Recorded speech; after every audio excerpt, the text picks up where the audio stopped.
तस्य ज्ञानाञ्जनशलाकया चक्षुरुन्मिलितं येन तस्मै श्रीगुरवे नमः। श्रीचैतन्यमनोभीष्टं स्थापितं येन भूतले स्वयं रूप कदा मह्यं ददाति स्वपदान्तिकम्। वन्देऽहं श्रीगुरो श्रीयुतापदकमलं श्रीगुरुं वैष्णवांश श्रीरूपं सागरजातं सहगण रघुनाथान्वितं तं सजीवं साद्वैतं सावधूतं परिजनसहितं कृष्णचैतन्यदेवं श्रीराधा कृष्णपदान् सहगणा ललिता श्रीविशाखान्वितांश्च नम ॐ विष्णुपादाय कृष्णपृष्ठाय भूतले श्रीमते भक्तिवेदान्त स्वामिन्निति नामिने। नमस्ते सारस्वते देवे गौरवाणी प्रचारिणे निर्विशेष शून्यवादी पाश्चात्यदेशतारिणे। हे कृष्णा करुणा सिंधु दीनबंधु जगतपते गोपेश गोपिका कांत राधा कांत नमस्तुते। तप्त कांचन गौरांगी राधे वृंदावनेश्वरी वृषभानुसुते देवी प्रणमामि हरिप्रिये।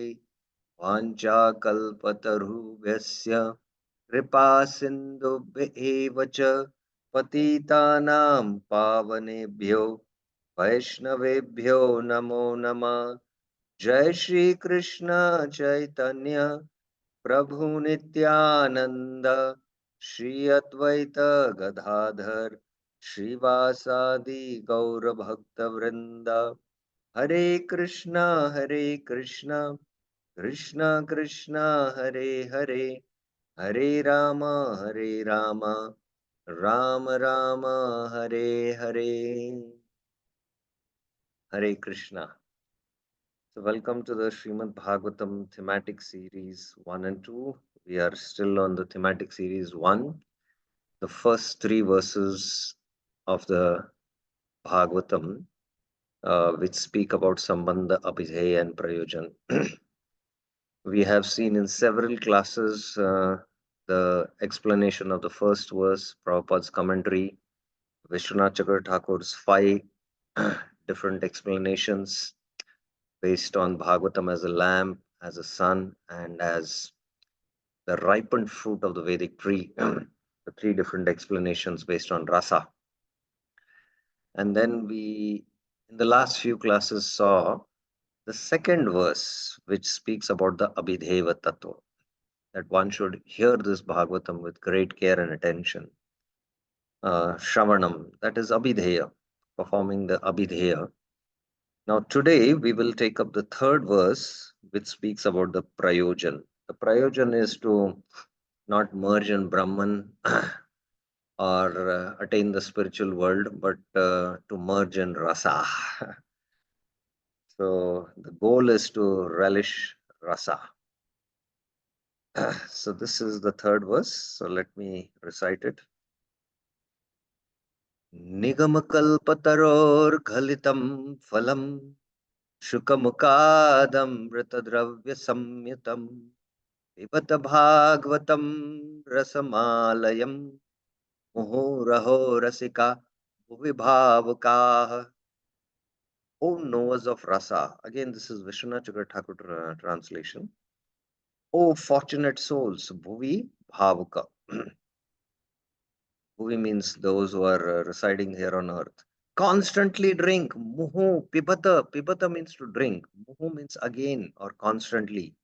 From the mouth of Sukdev, Sukamukad, the Bhagavatam, the fruit of the tree of the Vedas, which has dropped from the tree to this earth. Nigama kalpa taror ghalitam phalam. Ghalitam means it is ripened and it has fallen, which is immortal liquid. Amrita dravya samhitam, which is the essence of sweetness and which includes all types of liberation. Rasam alayam. So let's see Prabhupada's how he translates this verse. O expert and thoughtful men. So Bhuvi Bhavaka, Prabhupada translates as expert and thoughtful men. Relish Srimad Bhagavatam, Pibata Bhagavatam, the mature fruit of the desire of Vedic literatures. Nigama Kalpa Taror Ghalitam Phalon. So mature fruit is the Ghalitam. It emanated from the lips of Sri Shukadev Goswami. Shukamukad Amrita Dravya Samyatam. Therefore, this fruit has become even more tasteful. Amrita Dravya. Although it is nectarine juice, was although its nectarine juice was already relishable for all, including liberated souls. Rasam alayam. So this is how Prabhupada translates this verse. Okay, let's go into Srila Prabhupada's commentary on this verse. Commentary by His Divine Grace, A.C. Bhaktivedanta Swami Srila Prabhupada. Now, Prabhupada in this verse gives that the first three verses are the prelude to the Srimad Bhagavatam. That's what also was the theme, the prelude to the Srimad Bhagavatam, the thematic series one. In the previous two shlokas, it has been definitely proved that the Srimad Bhagavatam is a sublime literature which surpasses all other Vedic scriptures due to its transcendental qualities. So the previous two verses it mentioned, especially the second verse, Dharma Projita Kaitavo Atra. It is transcendental to all mundane activities and mundane knowledge. In this shloka, it is stated that Srimad Bhagavatam is not only a superior literature, but it is the ripened fruit of all Vedic literatures. So the Vedic literatures are called as Kalpataru. Kalpataru means a tree, a desire fulfilling tree. So just like the mango tree, there is the trunk, the branches, the leaves, and then there are the fruits which are unripe, and then there is the ripened mango. So there is nectar in the trunk in the form of the, you get the sap of the tree in the form of a kind of a sticky item. You can taste something. There is also some nectar in the leaves. If you taste the leaves, there might be some taste in it. There is also nectar in the unripe fruit, but still it is a little bitter. But the ripened mango on the tree is the essence of the tree. So similarly, the Srimad Bhagavatam is the essence or the ripened fruit of all the Vedic literatures. In other words, it is the cream of all Vedic knowledge. Yasvanubhavam Akhila Shruti Saramekam. It is Akhila Shruti Sara, the entire Shruti Sar essence. Just like the essence of the buttermilk is the butter which comes out, the cream which starts floating on top. So that's how it is. Considering all this, patient and submissive hearing is definitely essential. So Prabhupada is connecting Shushubhi Tatshanat. So considering that this is the cream of the Vedic literature, it is a ripened fruit. So patient and submissive hearing is very, very important. One has to be patient and one has to be submissive. Patience in the sense that one should not jump to the 10th canto. That's what Prabhupada will bring out, that with great respect and attention, one should receive the message and lessons imparted by the Srimad Bhagavatam. So with lot of adar and attention. So there are two things which Prabhupada is mentioning here, great respect and attention. So in our chanting also, we should have great respect that the Lord is non-different from the holy name. and I should be very attentive in my chanting, and then the effect will be seen of the Mahamantra entering the heart and purifying the heart. Similarly, this effect of hearing the Srimad Bhagavatam will happen if we, have these two important aspects. Vedas are compared to the desert tree because they contain all things knowable by man. So in paragraph 2, what do you think is Prabhupada commenting on? Who will answer this? Paragraph 2, what is Prabhupada commenting on? Which line of the verse? Gita Mataji.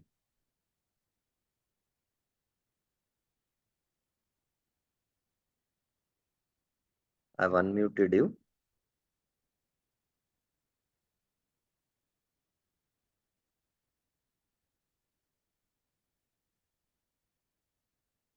Jagdishwar Prabhuji. पहनने में time लग जाएगा लोग शुरू कर देंगे चलो हरे कृष्ण प्रभु So much background. Whenever we sit also, we sit in a place where there's no disturbance. Yes. Which line of the verse is Prabhupada commenting in paragraph 2? Vedas are compared to the desert tree because they contain all things knowable by man. Which line is he commenting on? Hmm?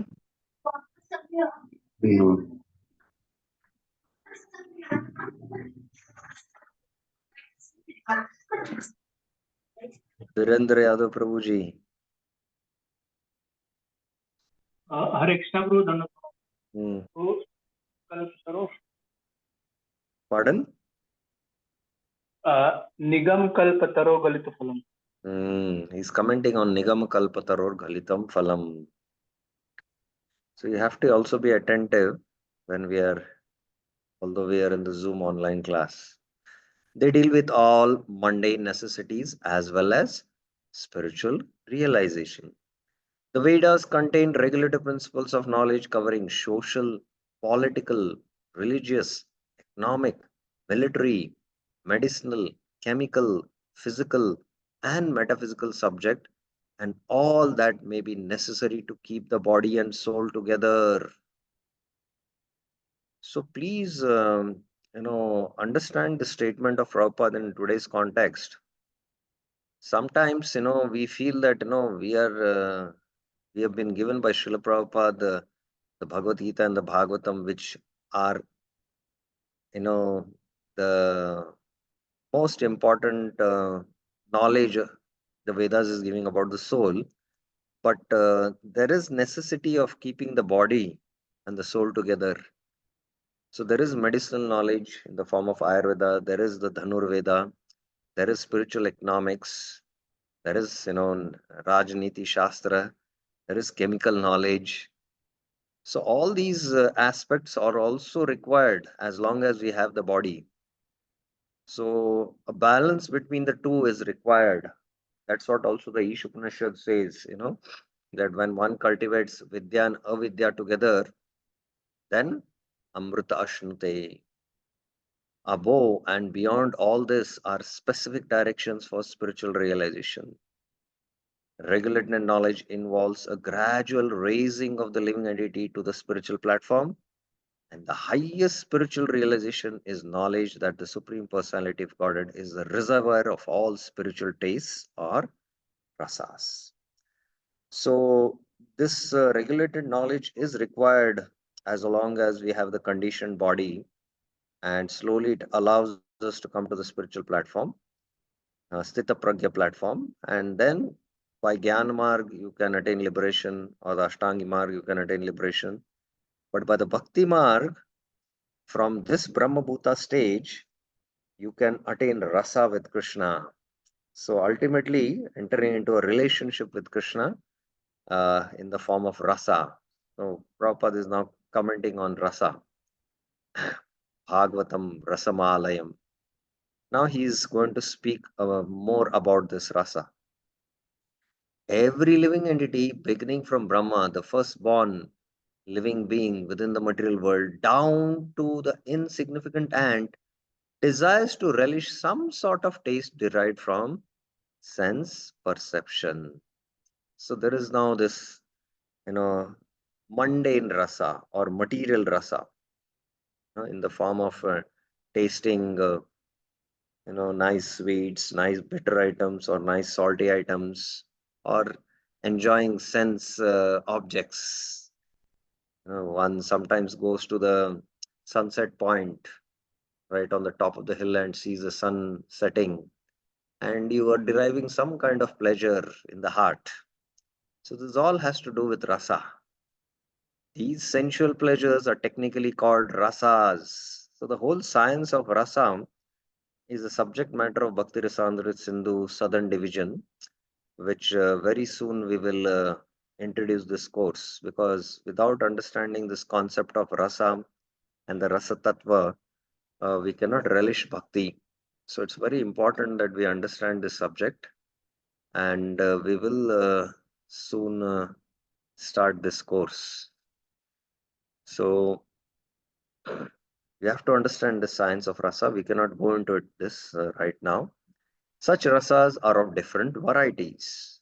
Prabhupada speaks in the revealed scriptures, the following 12 varieties of rasas are enumerated: Raudra, Adbhuta, Shringara, Hasya, Virya, Daya, Dasya, Sakya, Bhayanaka, Vibhatsa, Shanta, and Vatsalya.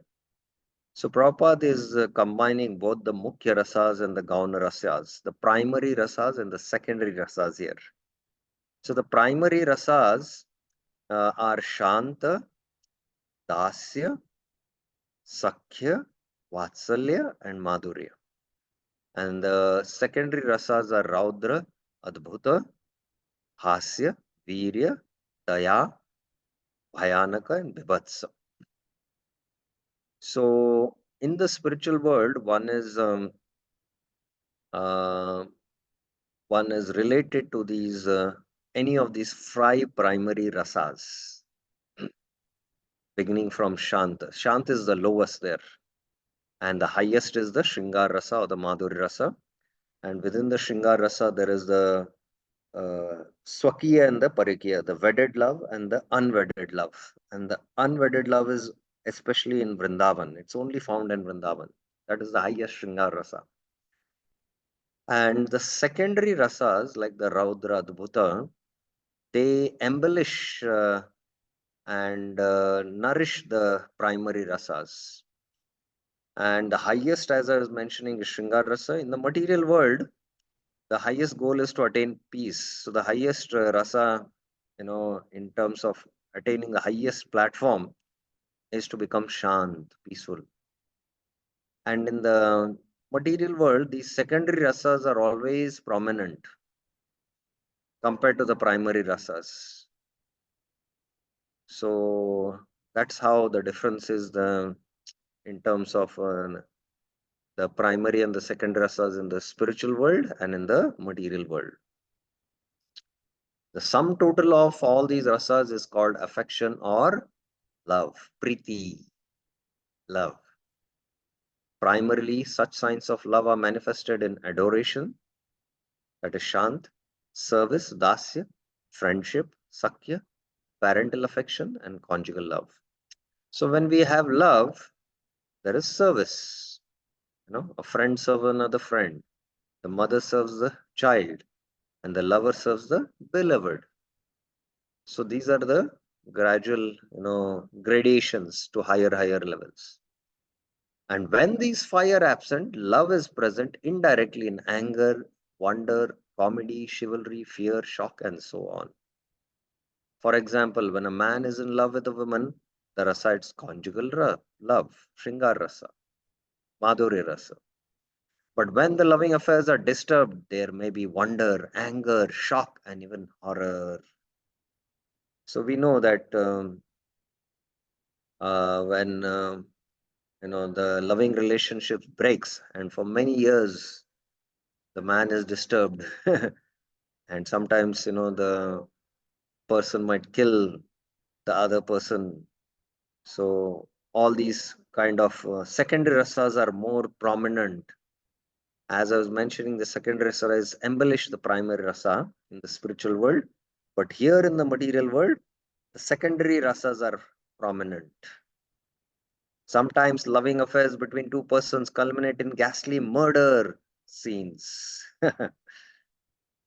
So we are all aware about these things happening in today's world, which has increased quite a lot.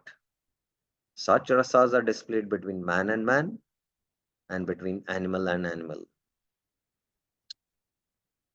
There is no possibility of an exchange of an exchange or rasa between man and an animal, or between a man and any other species of living being within the material world.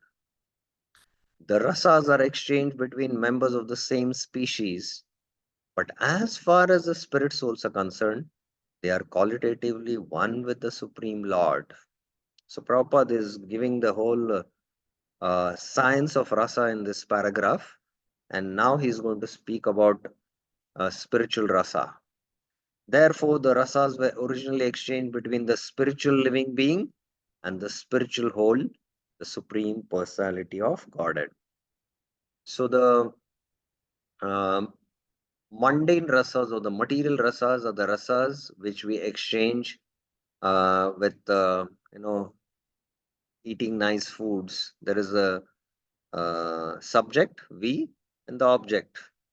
There are the mental rasas which we relish in terms of relationships in this world, and it is at the level of the mental platform. It is not on the spiritual platform, but only at the transcendental platform the soul can relish rasa with the supreme soul. So this is where Bhagavatam is inviting us to relish the spiritual rasa. The spiritual exchange or rasa is fully exhibited in spiritual existence between the Supreme Lord and and the living being and the Supreme Lord. This is very important here, that we have to come to the level of spiritual existence. Then only the rasa begins. Okay. Paragraph 4. Prabhupada continues. The Supreme Personality of Godhead is therefore described in the Shruti mantras, Vedic hymns, as the fountainhead of all rasas. So, which Shruti mantras means the Shruti mantras means the four Vedas, Vedic hymns. Which verse is Prabhupada quoting here now in paragraph 4? Anyone knows? Raise your hands.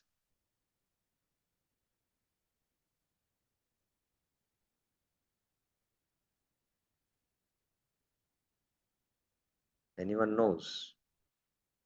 Raise your hands. Jagdishwar Prabhuji. Maybe Rasovaisa or something. Yes. Raso Vahesa. From which Upanishads is this quoted? Right, Prabhupada. I don't. Lakshmi Narsimha Prabhuji. Yes. Hare Krishna Prabhuji, I might be wrong, but is it Taittiriya Upanishad? Yes. First, you should say I might be right or wrong, not first wrong. Right. This is the Taittiriya Upanishads. So the Annamaya, Pranamaya, Manomaya, Vijnanamaya, and Anandamaya. After discussing all these koshas, then the fountainhead of all rasas is Rasa Vaisa. He is the fountainhead. Saha means he, and that refers to the absolute truth because it is indirectly referred there, because that is Upanishads. When one associates with the Supreme Lord and exchanges one's constitutional rasa with the Lord, then the living being is actually happy. So when you will become happy? When you are in your constitution. Jivera Swarupai Krishna Nitya Das. And that Das can be Sakya, Vatsalya, uh, Dasya, Sakya, Vatsalya, and Madhurya. So when you are situated in your constitutional position, you can start relishing, and then evam prasanna manaso bhagavat bhakti yogata bhagavat tattva vijnana mukta sangasya jayate.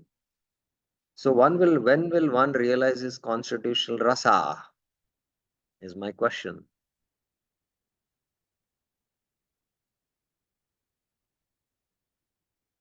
When will one relish his, at what stage in our devotion? Yes, Geeta Mataji.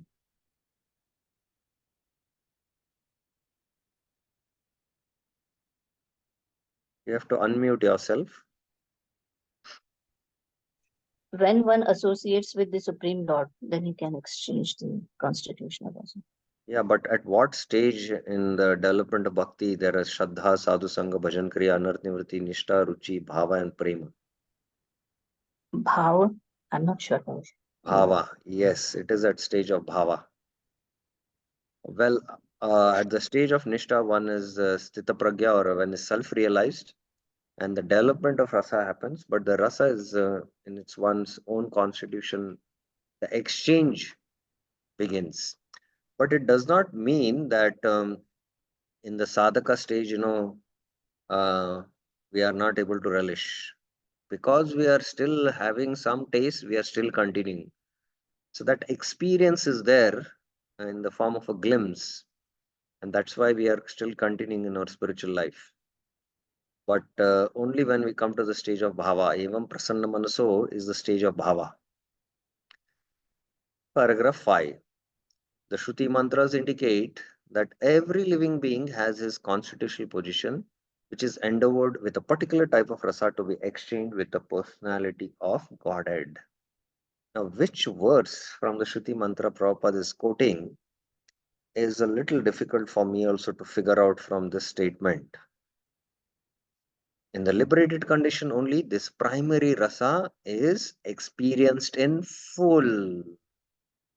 So it is liberated condition, that is Ainanda Tanuja Kinkara, that is the stage of bhava. In the material existence, the rasa is experienced in the perverted form, which is temporary. First of all, it is perverted form. Secondly, it is temporary. This is the original rasa, and it is eternal. And thus the rasas of the material world are exhibited in the material form of Raudra and so on. Next paragraph. Therefore, one who attains full knowledge of these different rasas, which are the basic principles of activities, can understand the false representation of the original rasas, which are reflected in the material world. So, how important it is for understanding the knowledge of these different rasas. And that's why we should study the Bhakti Rasamrit Sindhu repeatedly, the Nectar of Devotion summary study, and especially the Southern Division. Because moment you realize and get this, not realize also, if you understand this knowledge, then you can distinguish between the perverted form of the material rasas, and you can see that there is a spiritual rasa, which is the original rasa, which is exchanged with the living entity and the Lord. So you come out of this illusion, in fact, and you don't get trapped in illusion. So important it is for us to study this. The learned scholars, Bhavaka, seek to relish the real rasa in the spiritual form. In the beginning, he desires to become one with the Supreme, Shantaras.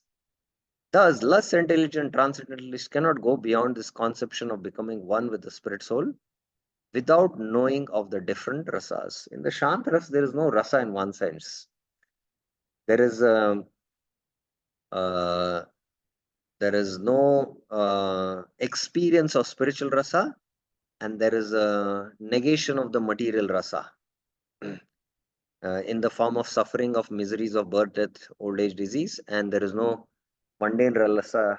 No, we are free from the mundane rasa, and we are, it's like, to give you an example, if somebody has been caught up in the cycle of birth and death, just like in the ocean, one is swimming and repeatedly, he's been devoured by the whales and the sharks and the octopus repeatedly, so birth after birth in the Bhavasagar, birth, death, old age, miseries, you are going through these miseries.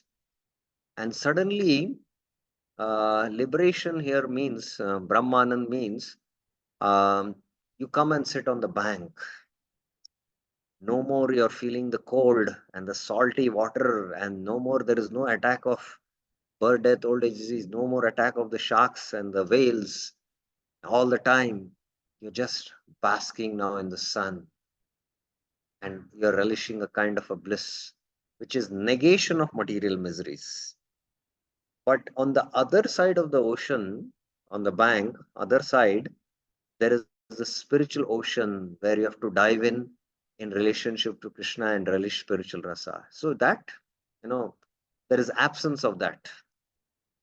So that is the conception which Prabhupada is bringing. Paragraph 7. If you have any questions, you can always raise your hand. In this shloka, it is definitely stated that spiritual rasa, which is relished even in the liberated stage, can be experienced in the literature of the Srimad Bhagavatam due to its being the ripened fruit of all Vedic knowledge. So, rasam alayam. Alayam means liberated stage. Even in the liberated stage, you can relish it. Actually, real rasa, spiritual rasa experience starts in the liberated stage only. By submissively hearing this transcendental literature, one can attain the full pleasure of his heart's desire. But one must be very careful to hear the message from the right source. Ghalitam phalam, this tree, the Vedic ripened mature fruit has fallen from Vaikuntha to this world on this earth. So now he is going to speak about that. Srimad Bhagavatam is exactly received from the right source because it was brought by Narad Muni from the spiritual world and given to his disciple Sri Vyasdev. Narad Muni to Brahma, Brahma to Narayan, and then Narad Muni to Vyas, Vyas to Sukdev, Sukdev to Parikshit. The later in turn delivered the message to his son Sukdev Goswami, and Srila Sukdev Goswami delivered the message to Maharaj Parikshit during the 7 days before the king's death. Sri Sukdev Goswami was a liberated soul from his very birth. Shukamukad. Now, Shukamukad is being discussed. He was liberated even in the womb of his mother, and he did not undergo any sort of spiritual training after his birth. This is the quality of the speaker. He was liberated from birth. He did not want to relish mundane rasa. What mundane rasa Sukdev Goswami did not want to relish when he was born? Anyone think about it? Tirthpath Prabhuji. What mundane rasa Sukdev Goswami did not want to relish when he was born? Hare Krishna Prabhu, Dandat Pranam. Merging into the Brahman effulgence Prabhu. When he was born to his parents, he ran away, na? Think about it a little more. Which rasa, usually when somebody is born, relishes in relationships? Parental affection Prabhu, that Yes, Neha Bandham Idam Jatak. The sum total of all these rasas is called as affection or love. So he was free from that. Yes, excellent. No, at birth, no one is qualified, neither in the mundane, nor in the spiritual sense. But Shukdev Goswami, due to his being a perfectly liberated soul, did not have to undergo an evolutionary process of spiritual realization. So this statement of Prabhupada, kindly mark it. Kindly mark this statement. Now this statement, what Prabhupada is speaking, applies to Srila Prabhupada himself. Srila Prabhupada is not a Uttamadhikari nor a Mahabhagavat. Prabhupada is a Saktavesh avatar descending from the spiritual realm from a transcendental level of consciousness and coming in this world. And it's not that Srila Prabhupada is evolving in his Krishna consciousness from birth. And, although in the past times it looks like he met his spiritual master like that, but he is always from birth at a transcendental level of consciousness. It's not that he is evolving in his consciousness.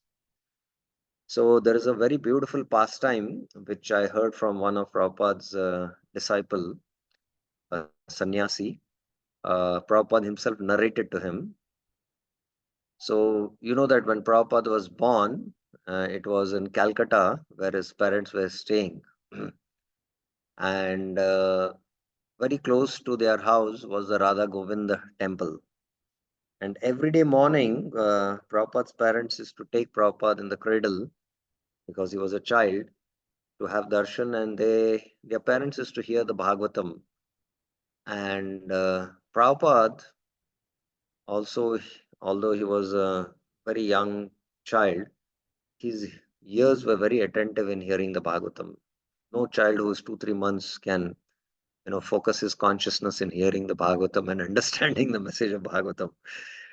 So while coming back from the temple uh, to home, both the parents used to discuss what was discussed in the class. And Prabhupada used to open his eyes and ears to hear the discussion. And suddenly the parents used to look in the cradle to see what the child is doing. And Prabhupada, observing that, is to close his eyes as though he's sleeping. So that was the level of transcendental consciousness. It was not that he evolved in his consciousness to spiritual realization. So this statement very well applies to Srila Prabhupada also. Yet despite his being a completely liberated person situated in the transcendental position above the three material modes, he was attracted to this transcendental rasa of the Supreme Personality Godhead, who is adored by liberated souls who sing Vedic hymns. So which verse is Prabhupada quoting here? That Sukdev Goswami also, although he was situated in the transcendental position, that means he was liberated, but still he was attracted to the rasa of the Lord. Which verse you can quote? Virendra Yadav Prabhuji, yes. Yes. Hare Krishna Prabhu Dandatpuna. So Atma Ramascha Muniyo Nirgantha Krame. Then? Next line, Prabhu, I'm not able to correct. Atma Ramasya Munayo Nirgrantha Apyurukrame Kurvanti Ahetukim Bhaktim Ittam Bhuta Guna Hari. Guna Hari. This is not exactly that verse which I'm looking. Of course, you can quote that, but there is still a specific verse which Sukdev Goswami himself speaks. Anyone knows? Anyone knows? You should always study Srila Prabhupada's purports, mark the verses like the Taittiriya Upanishads, we quoted that. Mark the verse number also. Anyone else knows which verse is Prabhupada quoting? Anyone else would like to try?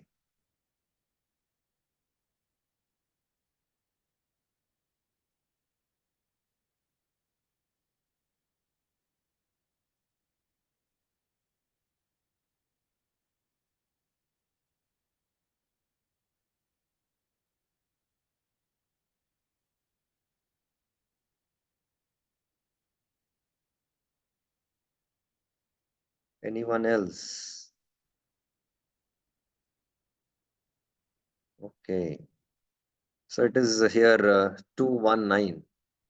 Parinishtato pi nairgunya uttam shloka leelaya grihita cheta rajarishe akyanam yad aditavan. Parinishthito, although I was fully realized and situated in the transcendental position in transcendence, Nirgunya, enlightened, Uttama Shloka Leelaya. I was attracted by the pastimes, Grihita. My heart was attracted. Chetana is heart here. Cheta is heart or attention or attraction. Oh Rajrishi. And now I'm going to, I studied this and now I'm going to speak this. This, to encourage Sukdev Goswami says that, Prayano Munirajan Nivrita Vidhi say Tata Nairgunyasta Ramantesma Guna Akhyana Hare. Although there are topmost transcendentalists who are arboreal, they take pleasure in describing the glories. But this is the specific verse. I hope it is clear. Okay. The Supreme Lord pastimes are more attractive to liberated souls than to mundane people. He is of necessity. He is of necessity not impersonal, because it is possible, it is only possible to carry on transcendental rasa with a person. To exchange, have loving exchanges, there have to be two persons. Paragraph 8. In the Srimad Bhagavatam, the transcendental pastimes of the Lord are narrated, and the narration is systematically depicted by Srila Sukdev Goswami. Thus, the subject matter is appealing to all classes of persons, including those who seek liberation to relish the humor of becoming one with the Supreme. Now, in Sanskrit, the parrot is also known as Shuka. So, Shuka Mukad. When a ripened fruit is cut by the red beaks of such birds, its sweet flavor is enhanced. The Vedic fruit, which is mature and ripe in knowledge, is spoken through the lips of Sri Sukdev Goswami, who is compared to the parrot not for his ability to recite the Bhagavatam exactly as he heard it from his learned father, but for his ability to present the work in a manner that would appeal to all classes of men. The subject matter is so presented through the lips of Srila Sukdev Goswami that any sincere listener who hears submissively can at once relish the transcendental taste, which are distinct from the perverted taste of the material world. It is very important for us to understand, once a sannyasi was giving a talk in Vrindavan in the Radha Damodar temple, and many of the, it was mostly the grahasthas who were all sitting there and hearing the message. And he was telling that, in family life, you are tasting, the rasa in the form of affection for husband, children, friends, all these rasas, mundane rasas. But yet, you'll all come here to, the holy place and you're hearing Krishna Katha because you have tasted in the spiritual life a kind of taste which is very distinct from the taste which you have already experiencing. You have tasted something unique in this Krishna consciousness, as kind of a spiritual taste. Maybe not all the time, but sometime in your practices you have tasted. And that is why you're still, here. Otherwise, why would you come here? If you have been testing mundane rasas and you're taking pleasure, but you all are seeking for that higher spiritual taste and spiritual pleasures. So one can easily distinguish between the perverted taste of the material world and also relish the transcendental taste from the Bhagavatam. The ripened fruit is not dropped all of a sudden from the highest palate of Krishna Lok. So it is Galitam Phalam is being discussed. Rather, it comes down carefully to the chain of disciplined succession without change or disturbance. Foolish people who are not in the transcendental disciplined succession commit great blunders by trying to understand the highest transcendental rasa known as the rasa dance without following in the footsteps of Sukdev Goswami, who presents this fruit very careful by stages of transcendental realization. So one has to go through these stages of transcendental realization by studying the first canto, second canto, third canto, fourth canto, up till ninth canto. Prabhupada says by the time you complete a ninth canto, you should become a self-realized soul. If you have not become a self-realized soul, then you should start again from first canto. And Prabhupada in the second canto mentions that as long as one is not free from lust, one should not go beyond the second canto. So then repeatedly you should study first and second canto, because first and second canto represent the lotus feet of the Lord, by taking shelter of the lotus feet of the Lord, we can become free from calm. So then only one should enter into the 10th canto. One should be intelligent enough to know the position of Srimad Bhagavatam by considering personalities like Srila Sukdev Goswami, who deals with the subject so carefully. So Sukdev Goswami, being a liberated soul, how carefully he is dealing with the subject of the rasa dance, how Mahaprabhu is dealing with this subject. This process of disciplined succession of the Bhagavad school suggests that in the future also, for all time, Srimad Bhagavatam has to be understood from a person who is factually a representative of Srila Sukdev Goswami.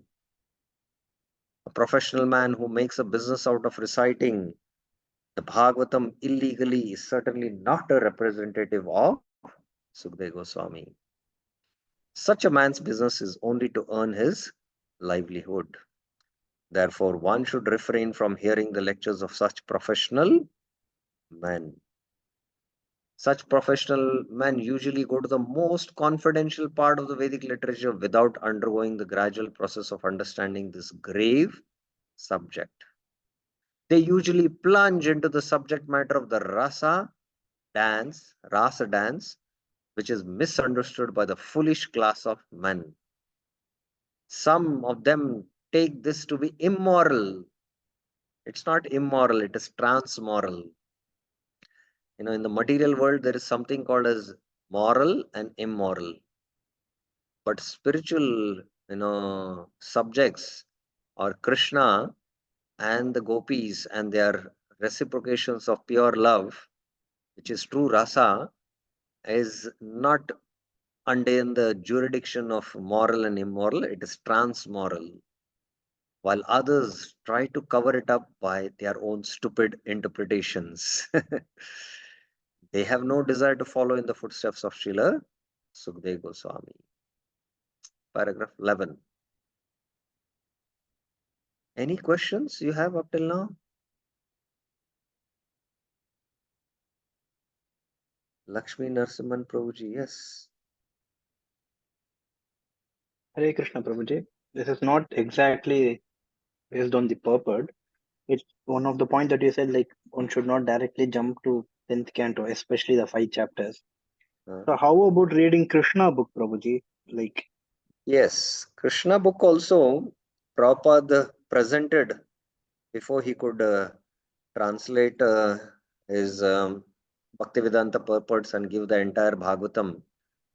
Prabhupada presented the Krishna book in the form of a summary study, and if you see Prabhupada, the way he presented Krishna book is he gave the philosophy and the pastimes of Krishna right from the beginning of his birth. And in between are the Rasa Panchadhyaya that also Prabhupada gave. And Prabhupada mentioned to one of his disciples that he mentioned that, when I was reading the Krishna book, I was a little disturbed hearing these pastimes. And Prabhupada said, don't read it. Read the other passages. And so, the killing of the demons, all these pastimes Prabhupada are described in the Krishna book. So there are something called as the Nitya Leela and the Naimitika Leela. The Nitya Leela are like the eternal pastimes which Krishna performs in the spiritual world, like the Ras Leela. In the spiritual world, there are no demons and there are no pastimes of killing of these demons. Only when Krishna comes in this world, does he perform these pastimes of the Naimittic Leela of killing the Asuras. So one should read them because each of them represent some anarthas or some contamination in the heart.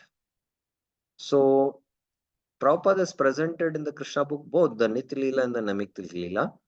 And as you keep on reading, emphasis should be more on the Naimittic Leela so that we purify our heart. And especially when the Rasapanchadhyaya comes, and if uh, we become disturbed reading these narrations, then one should not read them. And in the course of reading the Krishna book, these pastimes are discussed in the Rasapanchadhyaya, and we continue with the reading. So like that, we keep on reading and keep on purifying our heart till we evolve and really start relishing, Krishna's pastimes with the gopis. That is a very exalted platform. So that's why Krishna book reading is important. But again, there are specific instructions which Prabhupada gave. Prabhupada wanted everyone to, distribute Krishna books even to, newcomers, so that they can experience uh, spiritual rasa in the form of, philosophy, pastimes, stories, and then there is the Raspancha there also. But he also mentioned that if you're disturbed, you should not read those particular portions then. So like that, we'll have to follow that instructions of Prabhupada. Any other questions? Tirthpad Prabhuji, yes. Hare Krishna Prabhu, Dandat Pranam. As it is told that through disciplining succession, we should hear the Bhagavatam.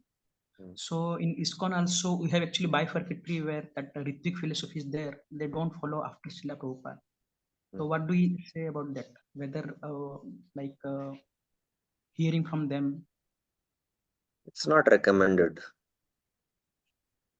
Okay. Anyone who is not coming in the bona fide discipline succession to hear, it's not recommended.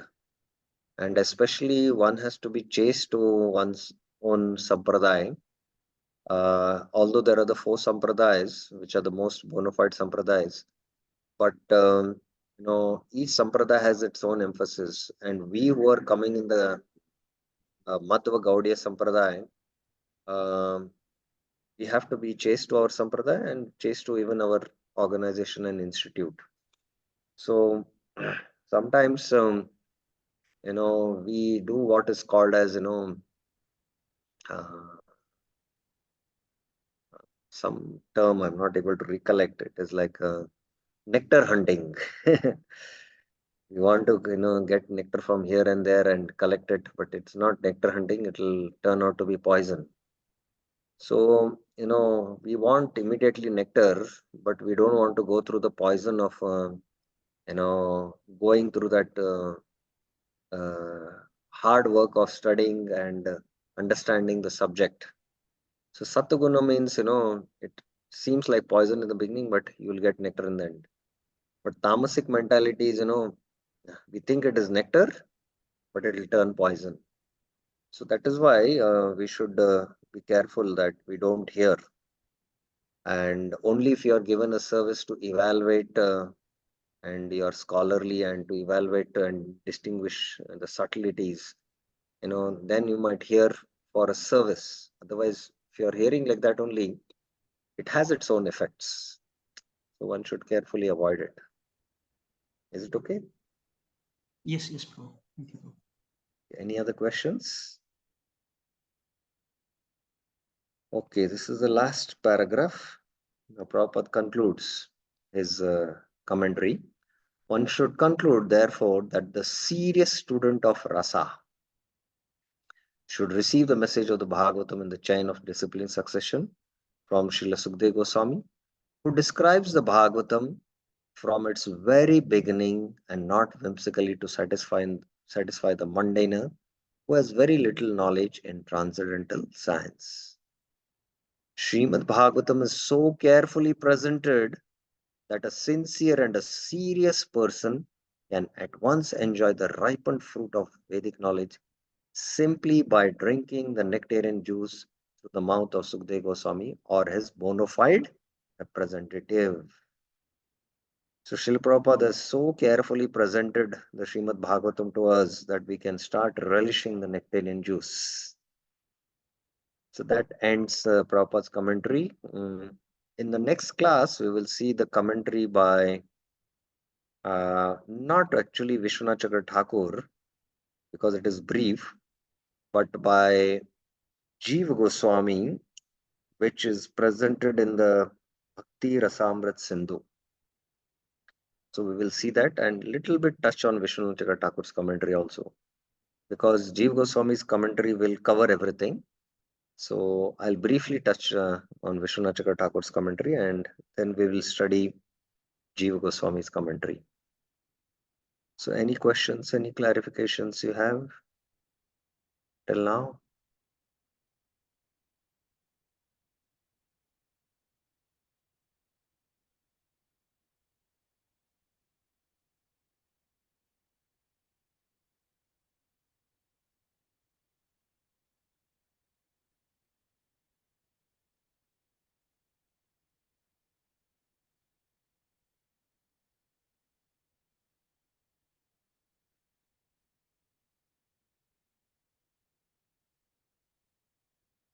Okay, we will also touch Vishwanath Chakra Thakur's commentary and then go to Jiva Goswami's commentary in the Bhakti Rasamrita Sindhu. We will do that. So we will take up that in the next class. Okay. Srimad Bhagavatam ki Jai, Srila Prabhupada ki Jai. Hare Krishna.